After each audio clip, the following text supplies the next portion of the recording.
جب ناخن بڑھ جاتے ہیں تو ناخن ہی کاٹے جاتے ہیں، انگلیاں نہیں۔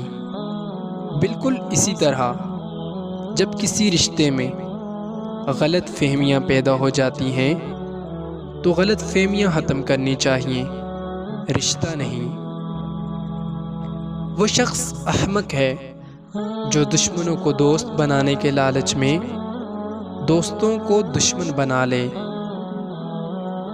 بادشاہ نے وزیر کو انگوٹھی دی اور کہا، اس پر کوئی ایسا فقرہ لکھوا لاؤ جسے میں خوشی میں پڑھوں تو اداس ہو جاؤں اور غم میں پڑھوں تو خوش ہو جاؤں۔ وزیر گیا اور انگوٹھی پہ یہ لکھوا لایا، یہ وقت بھی گزر جائے گا۔ وقت، دولت اور رشتے، یہ وہ چیزیں ہیں جو ہمیں مفت میں ملتی ہیں، مگر ان کی قیمت کا تب پتہ چلتا ہے جب یہ کہیں کھو جاتی ہیں۔ وقت اور سمجھ ایک ساتھ خوش قسمت لوگوں کو نہیں ملتے، کیونکہ اکثر وقت پر سمجھ نہیں ہوتی اور سمجھ آنے تک وقت نہیں رہتا۔ جب سانپ زندہ ہو تو وہ چیونٹیاں کھاتا ہے، اور جب سانپ مر جائے تو چیونٹیاں اسے کھاتی ہیں۔ وقت کبھی بھی بدل سکتا ہے۔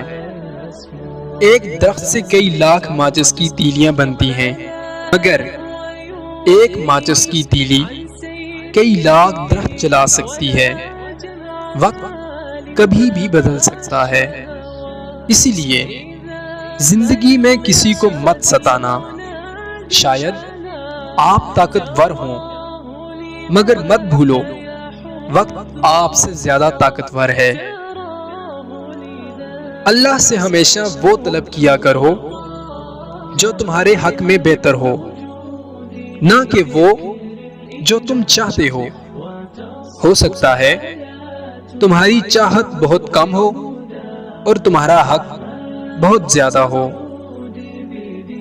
پرندے اپنے پاؤں اور انسان اپنی زبان کی وجہ سے جال میں پھنستے ہیں۔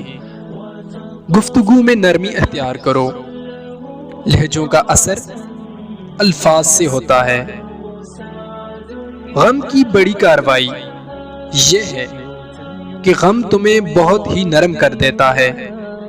اگر غم نہ ہو تو انسان پتھر ہی رہتا ہے۔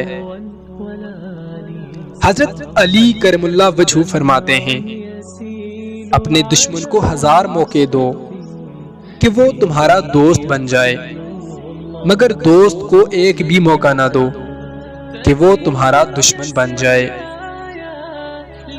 پیسہ کہتا ہے مجھے حاصل کر اور سب کو بھلا دو، وقت کہتا ہے میرے پیچھے چلو باقی سب کو چھوڑ دو۔